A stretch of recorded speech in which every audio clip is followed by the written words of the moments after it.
Assalomu alaykum.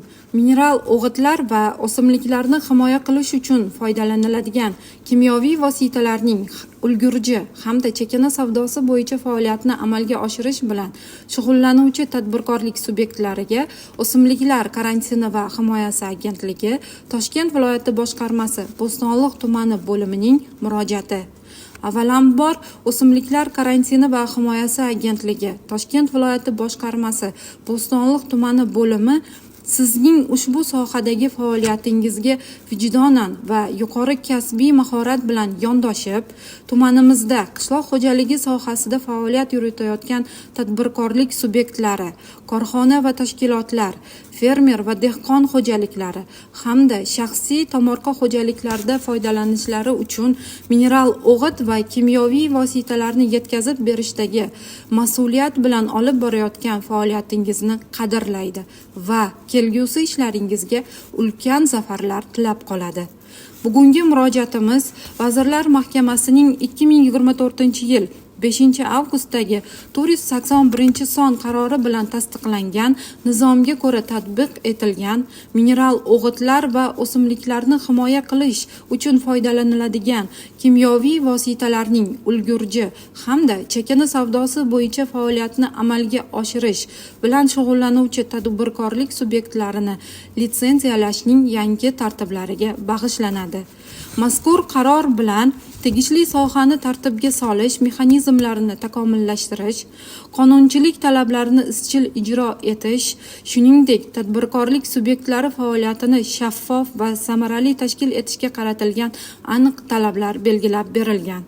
Vazirlar Mahkamasining 2022-yil 22-fevraldagi maxsus elektron tizim orqali ayrim faoliyat turlarini litsenziyalash tartibi to'g'risidagi yagona nizomni tasdiqlash haqidagi 80-son bilan tasdiqlangan qarorga ko'ra tatbiq etilayotgan litsenziya olish bo'yicha talablar Vazirlar Mahkamasining 2024-yil 5-avgustdagi o'simliklarni himoya qilish sohasidagi litsenziyalash va ruxsat etish xususiyatiga ega hujjatlarni berish bilan bog'liq ayrim normativ-huquqiy hujjatlarni tasdiqlash to'g'risidagi 481-sonli qarorining 36-ilovasida tasdiqlab berilgan bo'lib, bunda mineral o'g'itlar va o'simliklarni himoya qilish uchun foydalaniladigan kimyoviy vositalarning ulgurji hamda chakana savdosi bo'yicha faoliyatni amalga oshirish uchun litsenziyalash O'zbekiston Respublikasi Qishloq xo'jaligi vazirligi huzuridagi O'simliklar karantini va himoyasi agentligi tomonidan amalga oshirilishi belgilab qo'yilgan.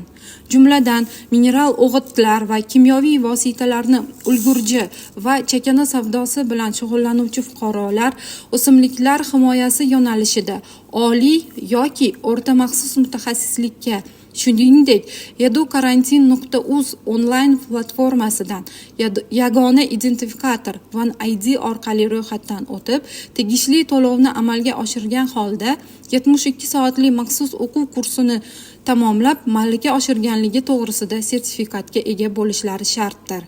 Litsenziya olish uchun arizalar yagona interaktiv davlat xizmatlari portali mygov.uz yoki litsenziya avtomatlashtirilgan tizimi orqali amalga oshiriladi hamda ushbu amaliyot 2025-yilning 5-fevraldan buyon tizimli ravishda yo'lga qo'yilgandir.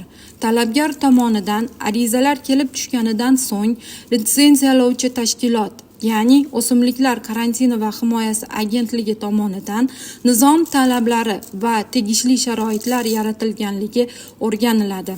Dalolatnoma tuziladi hamda litsenziya avtomatlashtirilgan tizimiga kiritiladi. Nizom talablari to'liq bajarilganda mineral o'g'itlar va o'simliklarni himoya qilish uchun foydalaniladigan kimyoviy vositalarning ulgurji hamda chakana savdosi bo'yicha faoliyatni amalga oshirish istagini bildirgan tadbirkorlik subyektlariga tegishli litsenziya beriladi. Litsenziyaning amal qilish muddati 5 yil.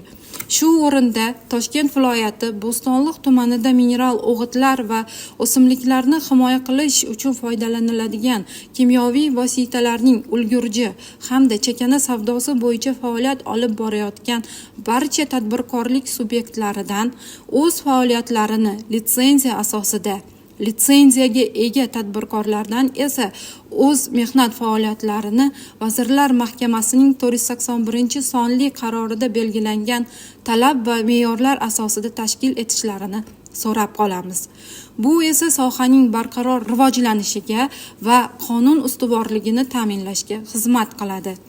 O'simliklar karantini va himoyasi sohasi hamda mineral o'g'itlar va o'simliklarni himoya qilish vositalariga oid ma'lumotlar bilan karantin.uz veb-sayti va Agroko'makchi mobil ilovasi orqali ma'lumotlarni olib borishingiz mumkin. E'tiboringiz uchun rahmat.